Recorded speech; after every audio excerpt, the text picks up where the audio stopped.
बांकीपुर में इतिहास पलट हो गया, तख्ता पलट हो गया और 3 तारीख को किला ध्वस्त हो गया। तो क्या लग रहा है, आप भी जिस प्रकार से मैदान में थी, आप भी पूरा डटी रही, लेकिन आपको षड्यंत्र के तहत चुनावी मैदान से बाहर निकाला गया और आप कहीं ना कहीं पीके के समर्थन में खुलेआम उतर गई, उसका लाभ मिलता हुआ दिखाई दिया पीके को? ये देखिए, डेफिनेटली आप ये कैसे कह सकते हैं कि लाभ कैसे नहीं हुआ? लाभ तो होना ही था। जितने मेरे समर्थक थे, जिन लोगों के बदौलत मैं खड़ी हुई थी चुनाव में, जो लोगों ने मुझे खड़ा किया था चुनाव में, नहीं इस बार सीट आप निकल जाइएगा, आप जीत रही हैं, और मेरी आधी आबादी, आप एग्जिट पोल में भी सुन रहे होंगे कि आधी आबादी ने गुप्त वोट दिया, आधी आबादी का बहुत समर्थन मिला। तो सबने, देखिए क्या होता है, आप जब दूसरे के लिए गड्ढा खोदते, मैं बार बार यही बोलती हूँ, आप दूसरे के लिए गड्ढा खोदोगे, गिरोगे आप खुद ही उसमें। तो यही हो गया इनके साथ, एक महिला को लड़ नहीं देते। आज देखिए बीजेपी, अगर ये बीजेपी मेरे को लड़ने देता, उठा पटक नहीं करते, तेज प्रताप को उठा लिया, हमको उठा लिया, इधर उधर जनसुराज के मतलब पूरा छियल इधर, अगर तो होता क्या, तो मैं, प्रशांत किशोर, ये 4 लोग रहते तो इनकी उम्मीद जीतने की बढ़ जाती बीजेपी वालों को। सही बात है, लेकिन बेवकूफ़ी।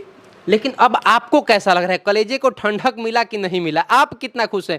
पीके तो बहुत खुश हैं, आप कितना खुश हैं? देखिए, वो ठंडक तो नहीं मिल पाई है, क्योंकि मुझे लग रहा था कि मैं यहाँ की विनिंग कैंडिडेट हूँ और मैं जीतती भी, लेकिन उसके बावजूद भी चूंकि मैं घायल शेरनी हो गई थी, तो घायल शेरनी उससे ज़्यादा एफर्ट में लगा रही थी।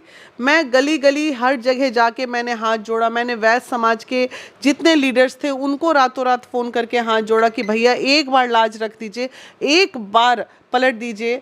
तो बदलाव ज़रूरी था, बहुत ज़रूरी था, और मुझे मुस्लिम समाज के भाइयों ने खड़ा किया था सब्जी बाग से, वही लोग मुझे सपोर्ट कर रहे थे, तो वो लोग पलटवार कर दिए। तो पीके जी का अपना डायरेक्टली फायदा मिला है। मुसलमान का तो वोट 72 से 75% कट के आरजेडी से पीके पे शिफ्ट हो गया है। क्योंकि भाई आप पूछिएगा ना कि मेरे जितने गाड़ी वाड़ी चुनाव में सब मुस्लिम भाइयों लोग का बहुत बड़ा सपोर्ट था मेरे को, तो सब एकदम खुन्नस नहीं होता है कि भाई आज ये स्थिति हो गई थी, विपक्ष कमजोर है ना, विपक्ष कमजोर, और 35 साल से मुस्लिम लोगों का हक की बात करने वाला सदन में कोई नहीं था।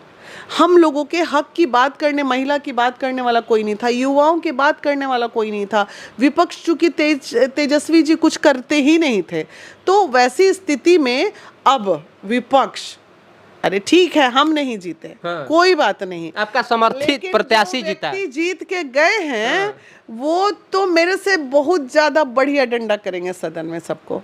आपको क्या लग रहा है, आरजेडी तो इस बार लड़ाई में है ही नहीं, जमानत तक जब्त हो गई रेखा गुप्ता की? ये वो तो देखिए, रेखा गुप्ता जी के साथ गेम हो गया एक्चुअली, ठीक है, वो बेचारी के साथ ये लोग गेम कर दिए, क्योंकि वो चीज़ बल नहीं मिल पाया इनको जो मिलना चाहिए था विपक्ष को, है ना। तो अब तेज प्रताप जी का समर्थन भी मायने रहा। तेज प्रताप जी उधर जेल गए, पहले मेरा महिला वाला आक्रोश, उधर तेज प्रताप जी को 3 दिन समर्थन देते जेल भेज दिया। 3 दिन प्रचार का दिन बचा हुआ था, उस 3 दिन में यादव लोग को भी आक्रोश आ गया कि बोले ना इस बार एकदम नहीं, ऐसे भी आरजेडी हारेगा, चलो भाई जनसुराज को दे दो। और प्रशांत किशोर ने जो नैरेटिव गढ़ा वो एकदम 100% सही होता दिख गया। वो कहे कुत्ता बिल्ली को लड़ाएंगे, ये लोग हरा देगा, हरा दिया गया। आपको क्या लग रहा है, नीरज प्रशांत किशोर के सामने बहुत कमजोर प्रत्याशी उतर गए थे? देखिए मैं बताती हूँ, पहली गलती, पहला कैंडिडेट उतारा बंटी को, उसको बदला। दूसरी गलती, नॉमिनेशन करने के बाद कुत्ता बिल्ली वाला शब्द। तीसरी गलती, वीना मानवी का अरेस्टिंग। चौथी गलती, तेज प्रताप की अरेस्टिंग। 5वीं गलती, जनसुराज के कार्यकर्ताओं को रातों रात सबको उठा के गायब कर देना और अरेस्टिंग कर लेना। 6वीं गलती, महिला पे चुनाव के दिन हाथ उठाना। 7वीं गलती, इन लोगों का बोगस वोट गिराना। और सबसे बड़ी गलती इनकी ये कि जो घमंड, जो अहंकार, जो कहे कि हम तो एक डॉट को भी खड़ा कर देंगे तो वो जीत जाएगा, ये जो घमंड और अहंकार था ना इनका, ये घमंड और अहंकार ले लिया। वो जीतता तो वो पहले अपना विकास करता कि प्रशांत किशोर जीते या प्रशांत किशोर जीते तो वो अपना विकास नहीं करेंगे। उनके पास इतना दिया हुआ है कि वो पूरा जीवन क्या, और नहीं तो 2-4 को पाल लेंगे ऐसा। सही बात है।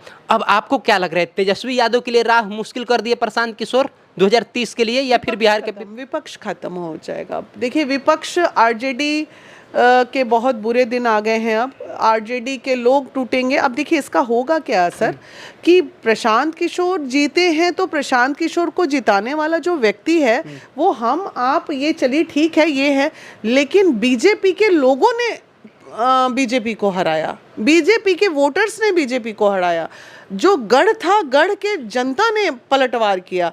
तो बीजेपी को हराने में बीजेपी की जनता का हाथ है, ये बोले।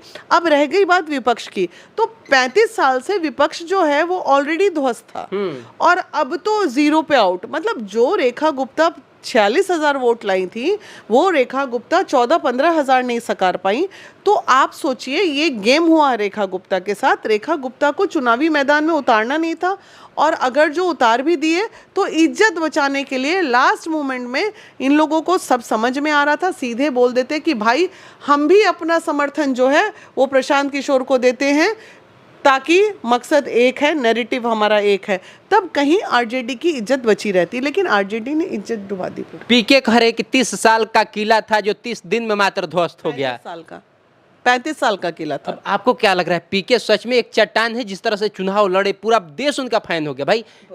देखिए, पीके का मकसद एक विधायक बनना नहीं था, ठीक है, ये एक मजबूरी थी जिसमें वो एज अ विधायक कैंडिडेट उतरे, क्योंकि उनको विधायक, अगर यहाँ से कोई आम विधायक होता तो वो नहीं उतरते। उनका उतरने का मकसद था नितिन नवीन। नितिन नवीन जो राष्ट्रीय अध्यक्ष है, वो राष्ट्रीय अध्यक्ष का किला ध्वस्त किया। आप ये मत सोचिए कि बांकीपुर का चुनाव जीते ना, आप राष्ट्रीय अध्यक्ष को पीके ने हराया और जनता ने हराया।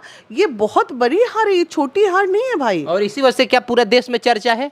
इसी रीजन ही है ये, भाजपा की किरकिरी हो रही है। भाजपा की किरकिरी होनी तय है। अभी तो मुझे ये लग रहा है नितिन नवीन जी कैसे फेस करेंगे मोदी जी को, क्या जवाब देंगे कि क्या जी तुम्हारा गढ़ था, वो कहोगे तुम्हारा गढ़। तो ये देखिए, ये दिग्भ्रमित जो कर कर के ये लोग इतने दिन से एक अंधभक्ति इसी को, आज देखिए अंधभक्ति खत्म हुई ना, इसलिए जनता जागरूक हो चुकी है। जनता को अब हिंदू मुस्लिम नहीं करना है, जनता को अब धर्म की राजनीति नहीं करनी है, कर्म की राजनीति करनी है, क्योंकि विकास की बात करनी है भाई। जब देखो तो हिंदू मुस्लिम करके, जब देखो राम मंदिर, अच्छा राम मंदिर का चंदा चोरी हो गया तो सब चुप बैठे। तो ये अब ठीक है, धर्म अपने जगह है, धर्म से सबको आस्था है, सब लोग। आपको क्या लग रहा है, पीके जातीय दीवार जो एक थी हर चुनाव में खड़ा होती थी, वो तोड़ दिए? जात पात से ऊपर, एकदम जात पात से ऊपर उठ के इस बार वोटिंग हुई है। और आने वाले चुनाव में मैं पूरी बिहार की जनता से अनुरोध करती हूं कि आप सब जात पात से ऊपर उठिए और देखिए फिर बिहार का विकास कैसे होता है। चलिए, बाकी देखिए, बिना मानी के बातों से आप कितने सहमत है, कितने सहमत है, वो तो कमेंट में दर्ज कर दीजिएगा। बाकी आज का रिपोर्ट यही है कि भाई प्रशांत किशोर जीत गए, पूरा देश में इस बात की चर्चा है। और इसके साथ ही ये भाजपा की सबसे बुरी हार है अभी तक, क्योंकि अभी कुछ एक महीना पहले नए नए मुख्यमंत्री बने भाजपा के, बिहार में पहली बार प्रचंड बहुमत के साथ ये सरकार बनी थी। और भाजपा के राष्ट्रीय अध्यक्ष नितिन नवीन के गढ़ कहे जाने वाले बांकीपुर, जो उनके पिताजी के भी गढ़ था, उसको प्रशांत किशोर ने महज 30 दिनों के अंदर ध्वस्त करके रख दिया और अपनी बाजा को बजा दिए। बाकी सोनू आनंद नाम है हमारा, और समाचार सूत्र पर इस वीडियो को देख रहे थे। देखने के लिए धन्यवाद रहेगा।